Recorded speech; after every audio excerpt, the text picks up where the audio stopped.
Hello, everyone. Welcome to another episode. Today, I'm here with Megan. Megan, if you could introduce yourself and the company you represent, and we'll start with that. Absolutely. I am Megan Metzger, and I am a true serial entrepreneur. I had started my first business in 2001, still have that today, and it is a nanny agency, Preferred Childcare.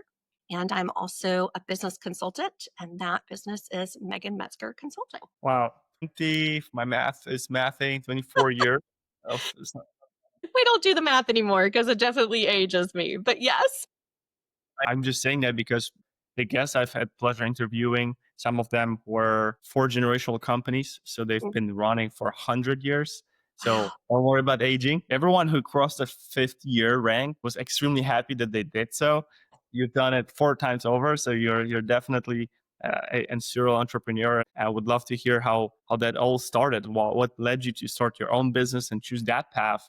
Absolutely. So I grew up as an only child and was looking for ways to make extra money. And at 11, believe it or not, it's a different world now, but at 11, my mom's boss said, "Hey, I'll pay you to babysit my child." And so I started babysitting and kept babysitting. And I couldn't believe it. I was like, people are going to pay me to play with their kids. And so all through elementary, middle, and high school, I was babysitting. I was working 40 hours a week in high school. Yep. Nights, weekends, overnights. It was a lot, but I loved it. I truly loved it. You become part of a family. You get to do some incredible things, traveled with families, met babies days after they were born. It was just so rewarding.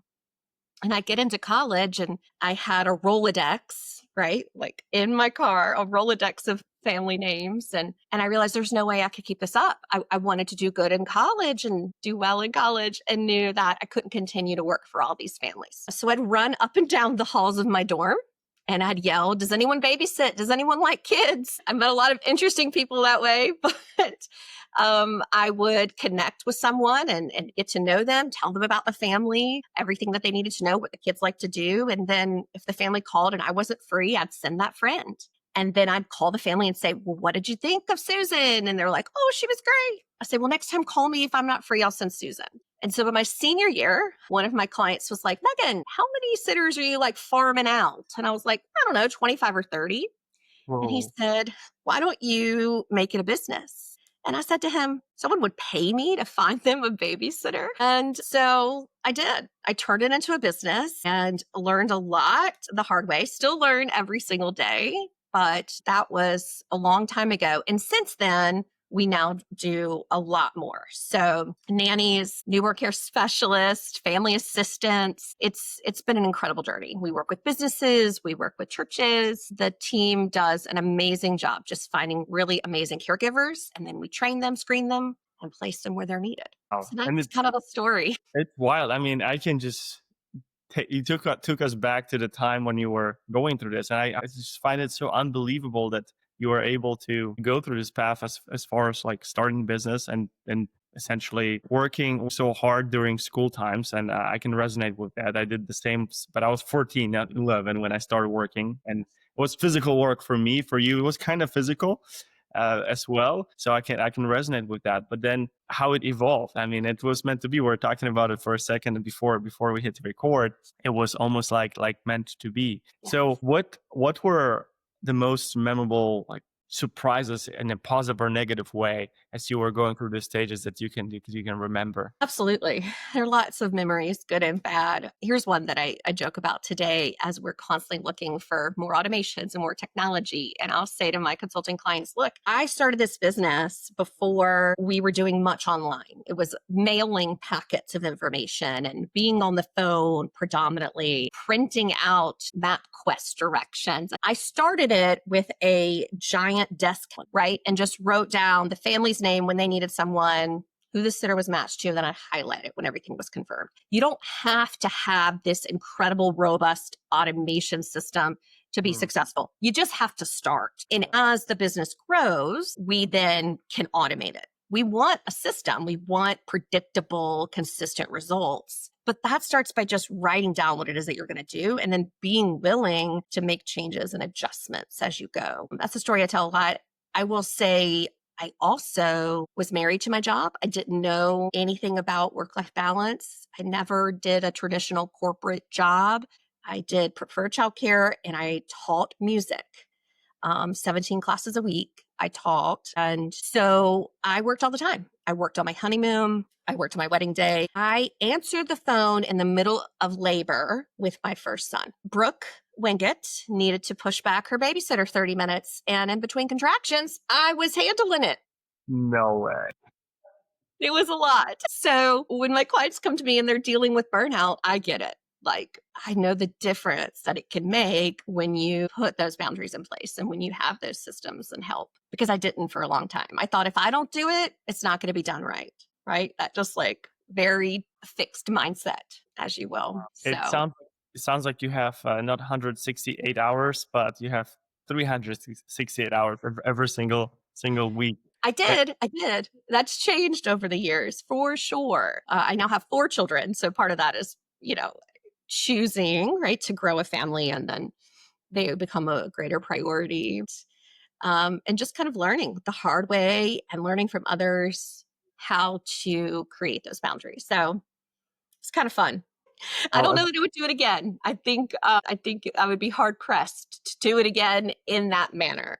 I have since started other businesses. I have a third business that's in the launch stage right now, but it's not starting that way, and it never will be. see, I knew 360 plus hours a week. It's unbelievable. You have a trick there. You can't. You're hiding. It's a secret. You're hiding it, but there must be a secret to that productivity and commitment. And as a new parent, I mean, Oh, chapeau. Bah, I don't know. Heads off. no. I don't know how you handle that, but we're learning. It's a new experience for us, and I just can't believe how you were able to handle that. But so you have the preferred childcare. You Mhm. also have consultancy. How does these two work together, if they do? Yeah. And what led you to start consulting side of business as well? Well, thanks for asking. So, with Preferred, I grew pretty quickly and started going to conferences, industry conferences. And I realized that I had one of the largest babysitting agencies in the country. We were employing about 150 individuals to go out into homes, and we were at over 1 million before. I mean, I think that we hit that at like 2015, I think we were over 1 million. So I started teaching workshops and, just meeting people, networking, and realizing I was hearing similar stories over and Mm. over and over again from other agency owners where they were saying, I really want to do this. I have a passion for it. I was a childcare provider for years and I want to help families. A lot of them did not have a business background. And I fortunately had gone to school for business. It was just something that came naturally to me. I could talk about it all day long. I read business books constantly. I'm always learning and growing. And so I started mentoring a few and helping a few. And then I did a keynote and got a lot of interest. And so I said, I would love to teach at the time when I first started as many women as possible to become financially independent. A Love it. lot of these women were doing this job, but they weren't able to pay all their bills. So they were still nannying part time or they were doing something else part time. And that's going to lead to burnout, as we discussed, right? Not having those boundaries in time. And so I took the idea of a franchise where you provide kind of a blueprint and all of the pieces that you would need to run a business. But I said, I don't want to take royalties. So I knew the franchise model wasn't right for me. Instead, I want to help them build this business with these tools, with this blueprint that is completely theirs, so that I knew they were building the foundation well, putting the boundaries in place well, delivering quality service well from the beginning, not having to make, the hundreds of thousands of mistakes that we make when we're floundering as entrepreneurs. And then I combine it with a community of other growth-minded people and they soar. And the stories have been life-changing. Just it doesn't feel like work. Have you discovered that yet? The thing that you do that you could do all day, it just keeps giving you energy. For me, that's consulting. Yeah, And it's incredible. yeah, I love it. And do you have a community aspect of it that you either monetize or even don't monetize yet? But do you have a community aspect of it Yes. inside of the business? Yes, it is monetized now. And that, of course, wasn't the main principle of it. It's very affordable for the individual community Of member, course. right? Yet it's very powerful in everything that they get. and they love it. And it's made a huge positive impact. So much so that when someone comes on board for one on one consulting, I Mm. immediately give them the community as a gift. I say, you're going to work one on one with me. You're going to do great. But to support your growth, I need you in the community. And so they have so many things. They have access to one another. We do monthly webinars. We have master classes. We have a blog sharing program we call the Visibility Collective. So, for example, you write a blog, it then goes to our professional editors. It's then piped out to the community. And then 48, it just depends on how many people. There's over 100 folks in the community, but multiple people share your blog on their blogs with your backlink. Right? You see what Wow. just happened. Peer circles where they're meeting weekly with one another in small groups for accountability. There's so much that we do in the community to support their growth. Everybody learns differently. Some people Absolutely. are quieter and don't want to speak up at the webinars, but they'll watch all the replays, right? So we just, every day I wake up and I think, how can I make the community stronger? I love it. Perfect. You're the right person. I love it. I love this type of conversation. I just couldn't fall asleep yesterday because I was listening to a podcast that was from marketers in my space as well, and space I was before, an info product space, online educational space is becoming bigger and bigger nowadays in 2025, even in the world of AI. And I feel like you are a perfect example of why it will be successful and why it already is successful. So that's why I ask about community. There's a platform, for example, called School. I don't know if you heard about School. It's written with K, SKOOL.com, school.com, where their whole thing spiel as far as like market go to market strategy is to build communities that you could normally have on Facebook groups. That Mhm. was one of the, I mean, before Facebook groups, obviously we had forums and we had, and you had Rolodexes Rolodex. the original CRM. That's a foundation for all of the CRM applications and software right now that are valued at billions of dollars. And you essentially laid out a foundation for them. So they should pay you royalties just for that. And you manage it. You figure out how to actually stay organized with that. And I admire that. But back to the community. So they took the elements from all of those communities that were coming in back before and essentially added a gamifying element to it. Your community members can get points. You can combine it with courses and video content, like you said, webinars, everything that you've mentioned. It's just a very simple interface and user friendly for both sides, for the creator and for the members of the community. And that's essentially the way to do it. I mean, have you heard about Alex Hormozy? Yes. Yes, and Laila Hermosi. So they invested. They're the pretty much first partner that was taken on board for school.com. So they started this school games where they help not companies, consulting companies, individuals, entrepreneurs to essentially start their own community. You already have that, but that could be something to essentially maybe some ideas that you will take away from other communities there. It sounds like when you were explaining to me, it just sounded like it clicked. Like sounds like a perfect opportunity for it. You know, I think you would you would like this platform as well, and perhaps your members would benefit from it as well. But yes, that's a perfect model that you have there. I love this kind of models because one of the things that the podcast yesterday talked about was when someone gives you money, if it's $50 or $5,000 or how much it is, or if you are a true entrepreneur at heart, your job and your commitment should become from second one, how can I turn this investment and 10x it or 15x, 20x it, 20x it for the other person, for the person who just gave me their money as fast as possible. And That's it right. sounded like everything you described that it's included in the community, that you're switching that model that, hey, I am winning. I took your money to you're winning. You gave me your money, but now look what you have and how much more you can do with this and faster. You're buying time with it. That Right. you absolutely crushed it there. So I love it. Yes, congratulations on that venture as well. Thank you. Yeah, the community is a lot of fun. We have a blast, and I would love another option that brings in, right? I think if we have Podia and Facebook in order to make the community happen. So we'll definitely check out School and see if we can bring it into one. Everybody likes to streamline, right? Exactly. Yes, and it's I like it. I'm part of a few communities, and I think it's feel like it's still in early stages. So could be a good start to be part of something there. And maybe Leila Hermosi is going to invite you on stage, and you will speak at their events. And I That mean, you sounds should. we'll speak that into existence. And I can see it. I mean, wouldn't be surprised if that happens faster than we all think. So how does a day to day look like in a person that works 368 hours a week? Walk us through that. 368 hours a week because I hire people that are smarter than me and that are Well, experts at what they do, right? So with Preferred, my role is really just to help the managers, the executive team grow as individuals and have the tools, ensure they have the tools they need to do their jobs well. And then they ensure everyone's running. So I meet 1 hour a week with the executive team, and that's every Thursday. I don't skip it for any reason.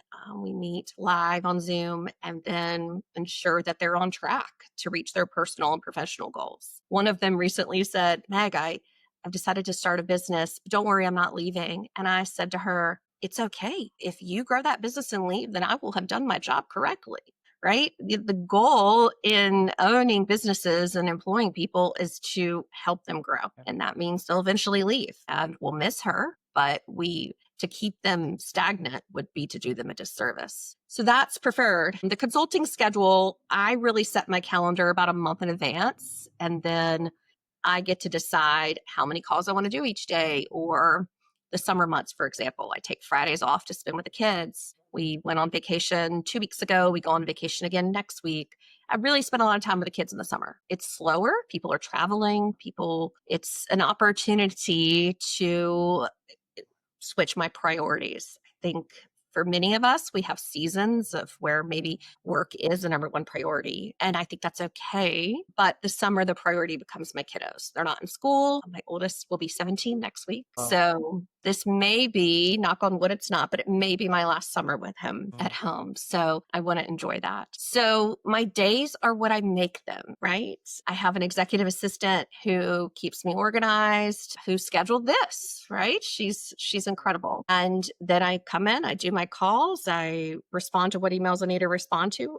And I always make time, as my business coach says, to spin in my chair. Have you heard of that before? no. She said the smartest people in the world are those that take time to spin in their chair, those that take time to just think. And the greatest ideas are often formed when we're taking intentional time away. So whether that's literally spinning in your chair or on a beach or right, I think a lot of business owners are so busy in the day-to-day minutia getting things done that they don't take the time to like step back and really think, why am I doing this? Am I still going the right direction? Could I do this a different way? Right? To wonder, to ponder. And who knows what'll come up. Yeah, now that you said it, I remember reading that big blue book by Charlie Munger, What's that? Charlie's Almanac. Oh, He is the co-founder or partner. I wouldn't say co-founder, but a partner was. I'm sorry, he passed away at the age of almost 100.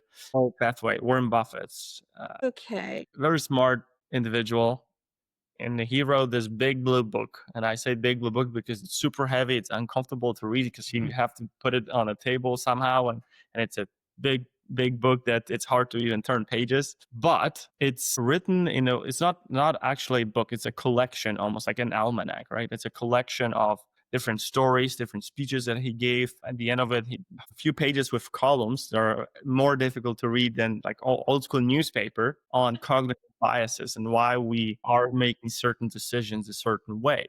And in one of those 400 pages, or how many pages that book has, there was something about finding time or making time, not finding time, making time to think, just to think. I mean, both of the gentlemen were readers. They read a lot. They read all kinds of different books. And that's another thing that they did to essentially step back, educate themselves, continuously educate themselves throughout their career. And they've been, I think Charlie was in the business for 70 plus years before he retired, maybe a few weeks before he passed away. And Warren Buffett just recently retired at the age of 95 or how I don't even remember. These gentlemen loved tap dance to work, as they said, tap dance to work the whole life. So great stories. And yeah, that makes sense. Finding time to think, especially in the world that is moving so fast. There's so many advancement every time you open social media or anything on the internet. There's a new robotics, new AI, metaverses, and what have you. It's difficult to find time,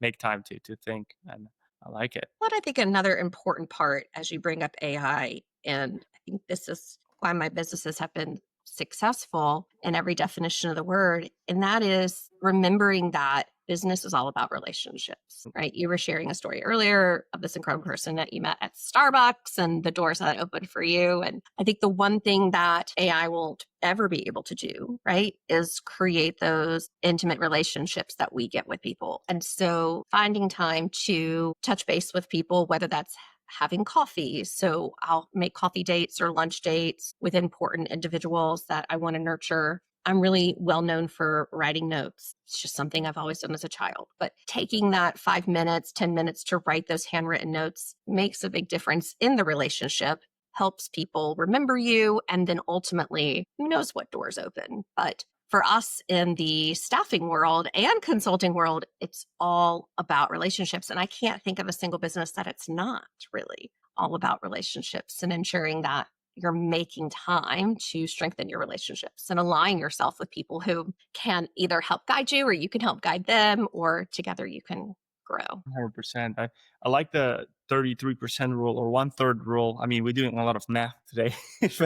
Spend one third of your time with people that are at your level. That's right. Here's you interact, you talk about the challenges and what's good, what's bad. One third with people below your level, so you can bring them up, like your employee who's starting her own business. And then one third of your time, ideally, which is the most challenging, with people above you, so they can teach you, they can share what they've done, and then essentially you can buy your time that way. So that's something. And also, you've mentioned relationship. I One of the guests was a clinical psychologist from Florida, and she's been in the industry for I think 40 years now. And I revealed her age again. I should stop doing that, but experienced psychologist. That's the only reason why I mentioned that. That has seen a lot and that has seen times where there was no AI, there was no internet, and besides that, her own experience. There's a lot of studies on that.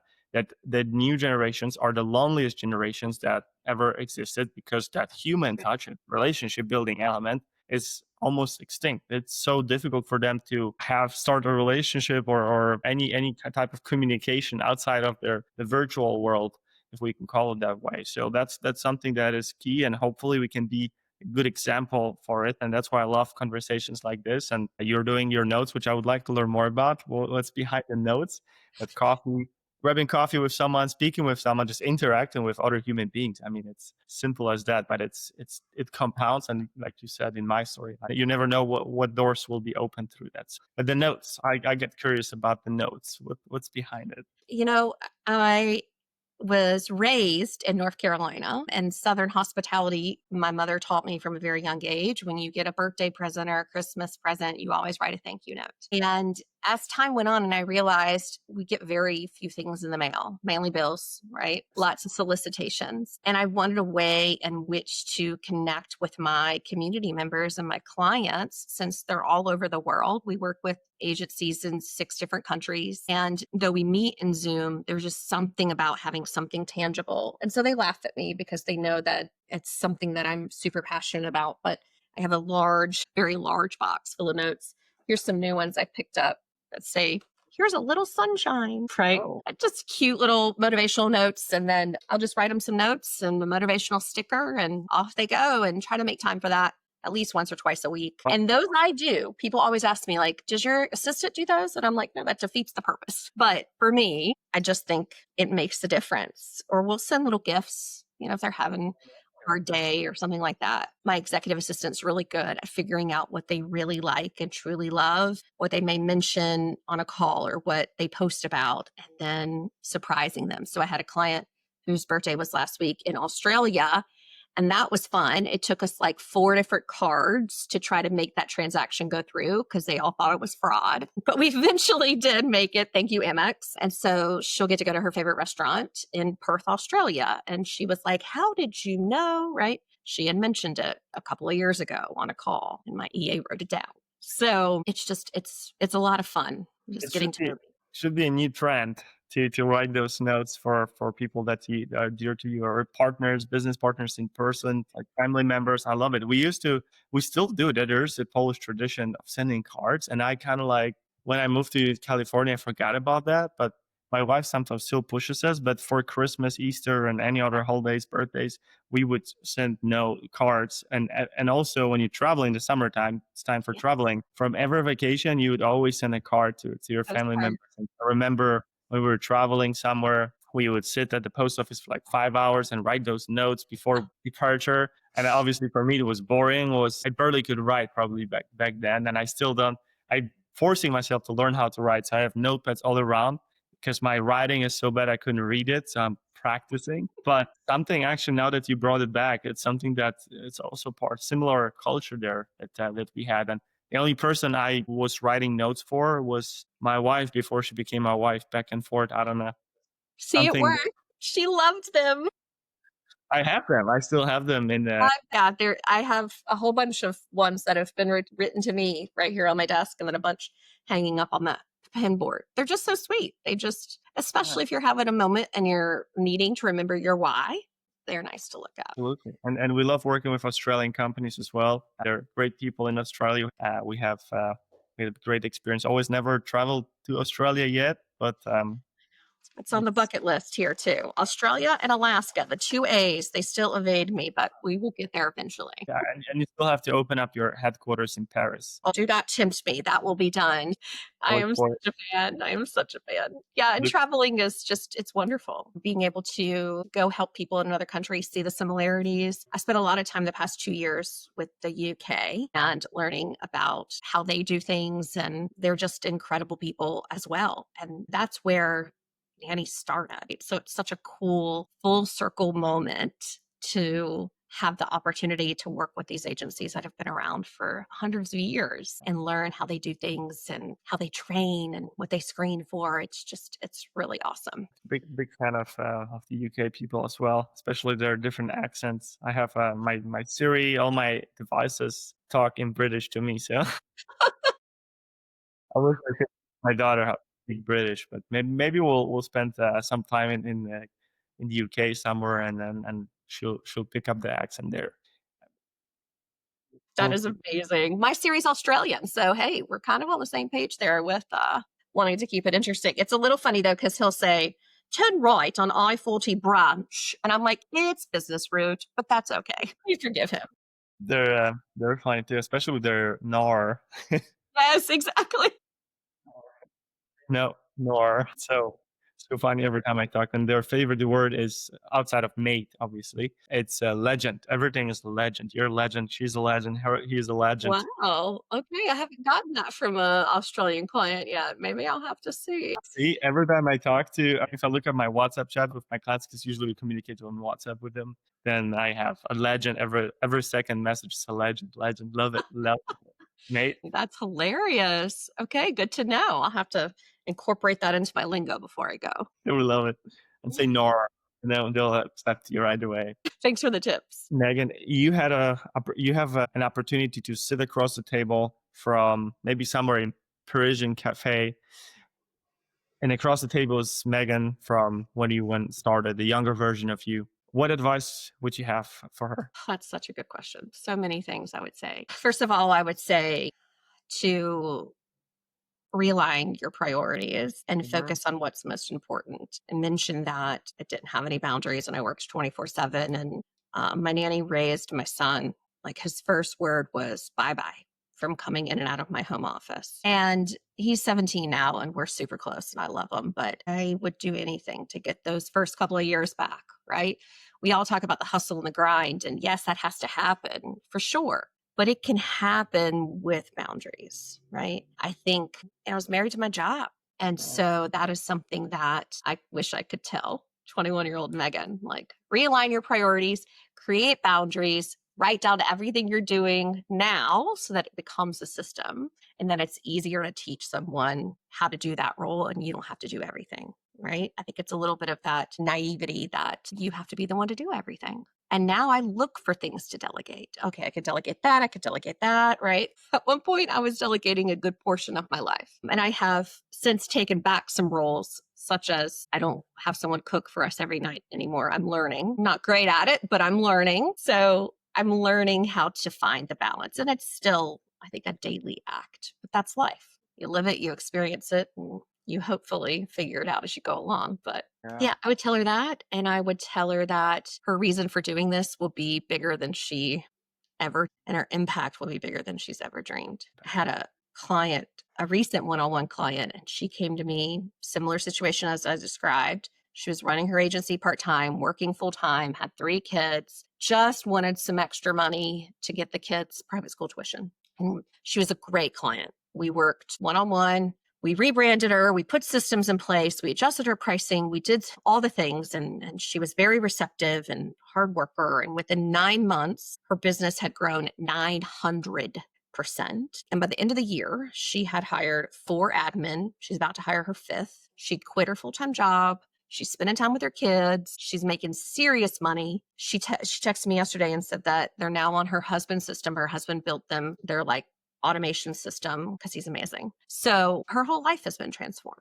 And that is just such a rewarding thing for her, and for me to experience. And that story is similar. That story has happened numerous times for my clients. And it's just really cool to see it all come full circle. But so I think we're only on this planet for a short amount of time, and we have to make as big an impact as we can. This is how God wants me to make my impact. I'm here for it. I'm here for You're it. doing that. I mean, almost make me here emotional about those stories. I can feel what's going through their life and also fulfillment you get from it. So one of the questions that I skipped here is what's giving you that fulfillment, because I feel like you answered that question with everything you comment or every answer you gave me today. You talked.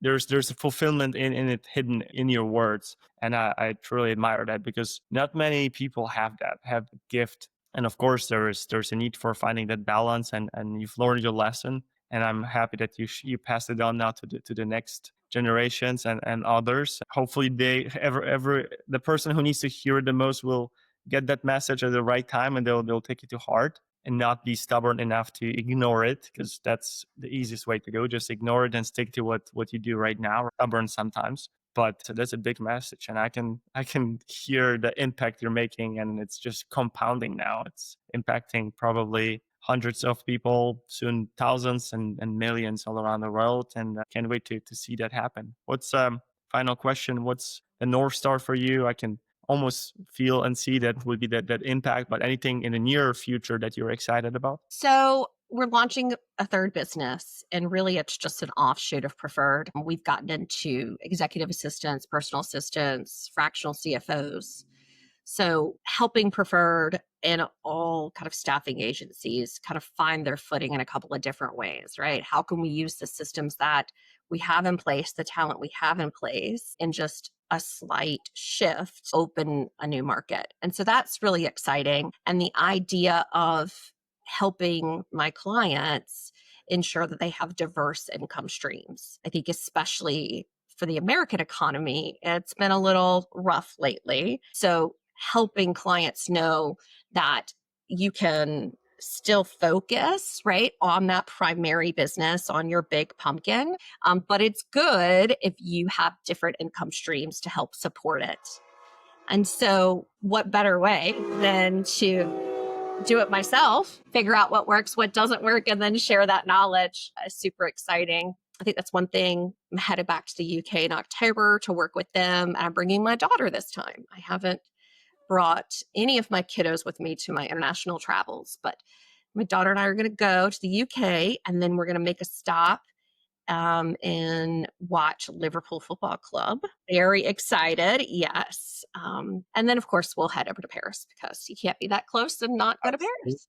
You have, because everywhere you're in Europe, it's close to Paris. Always have to mind. Always a way to Paris. All roads lead to Paris. But And I get goosebumps. I'm not a Liverpool fan. I'm a Real Madrid fan, but soccer obviously dear to my heart coming from Europe. But I actually get goosebumps thinking about the experience you're gonna have when they're gonna sing at the beginning of the game, the whole stadium. I mean, unforgettable moments. And Liverpool is lately winning in the Premier League, so you're gonna definitely see some goals. They have a great team despite the recent loss, unfortunate, very unfortunate loss. But their team is going strong, and they're the great team. And I can just hear the whole stadium roar, and you're gonna feel this and your daughter. I mean, I'm kind of jealous. And then you have this Scouse accent in Liverpool.